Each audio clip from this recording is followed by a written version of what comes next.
Saya Zaid Ali. Pemilihan umum Indonesia tinggal beberapa bulan lagi. Hajat demokrasi memilih presiden dan wakilnya serta wakil rakyat itu bakal digelar bulan Februari 2024. Kontestasi telah dimulai. Syukurnya kondisi sosial politik tidak sepanas dan segejolak pemilu tahun 2019 lalu. Namun suasana sejuk itu tiba-tiba diinterupsi oleh kabar mengejutkan. Harian Russian Today mengungkap kepalsuan pernyataan bersama Indonesia-Amerika Serikat yang isinya mengutuk Rusia dan Cina. Menteri Pertahanan Indonesia Prabowo Subianto dikabarkan langsung menyangkal. Tidak ada pernyataan bersama dan tidak ada konferensi pers mengenai itu, tegasnya. Inilah modus kotor catut-mencatut yang lazim dipraktikkan rezim setan Amerika Serikat. Indonesia sepertinya hendak disulap seperti Filipina, yaitu menjadi proksi Amerika Serikat untuk mengancam dan mengisolasi Cina. Hal ini seiring makin tegangnya hubungan Cina dengan rezim mafia Amerika Serikat. Perang dagang keduanya kini makin mengeras dan lebih serius ke arah perang diplomasi, bahkan militer yang sangat berbahaya. Berbahaya bagi siapa? Bukan bagi Amerika Serikat atau Cina, tapi bagi negara-negara Asia Tenggara, khususnya Indonesia. Sebab secara geografis Indonesia termasuk tetangga Cina, sementara rezim setan Amerika Serikat ribuan kilometer jauhnya dari sini.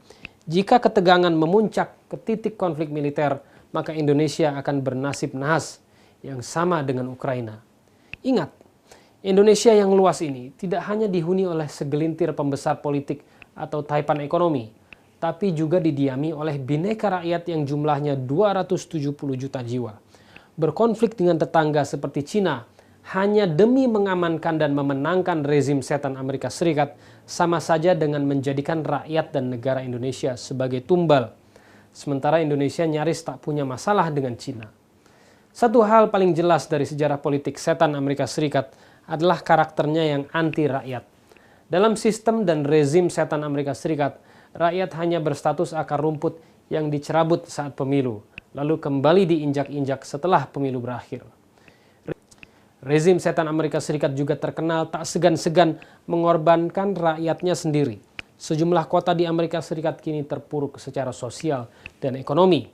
Secara sosial, angka kriminalitas hingga imoralitas melonjak ribuan %.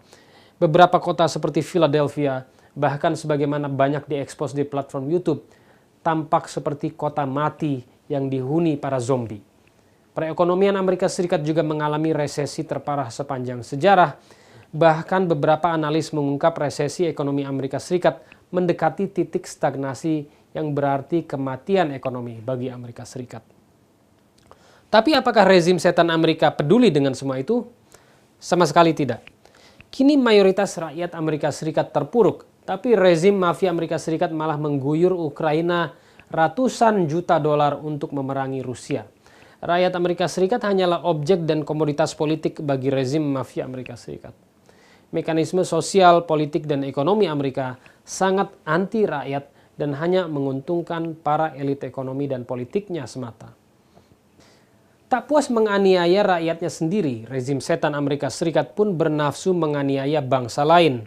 Republik Islam Iran adalah saksi sekaligus korban utama dari kezaliman setan Amerika Serikat.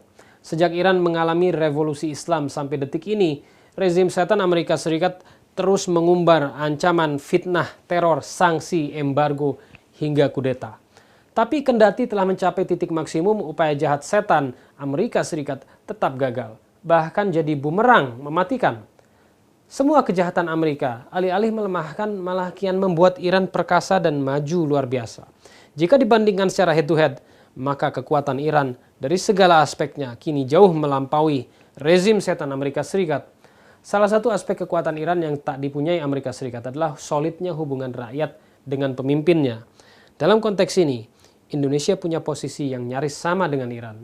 Titik kekuatan inilah yang terus ditarget oleh rezim setan Amerika Serikat untuk direnggangkan hingga dibenturkan.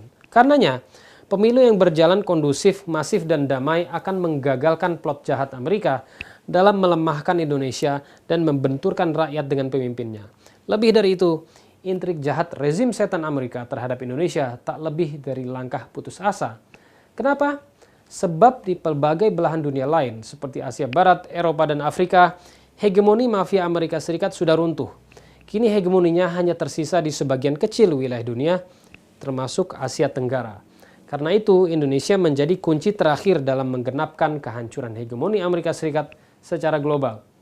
Semoga peran kunci ini segera dijalankan pemerintah dan rakyat Indonesia dengan cara menjaga jarak hingga melawan rezim Amerika Serikat. Kelak Indonesia akan dicatat sejarah sebagai negara yang ikut menyudahi hegemoni global sistem dan rezim setan Amerika, yang keruntuhan tragisnya telah diperjuangkan Iran sejak revolusi Islam. Sekian dari kami, tim Jurnal Mala TV. Sampai jumpa minggu depan. Wassalamualaikum warahmatullahi wabarakatuh.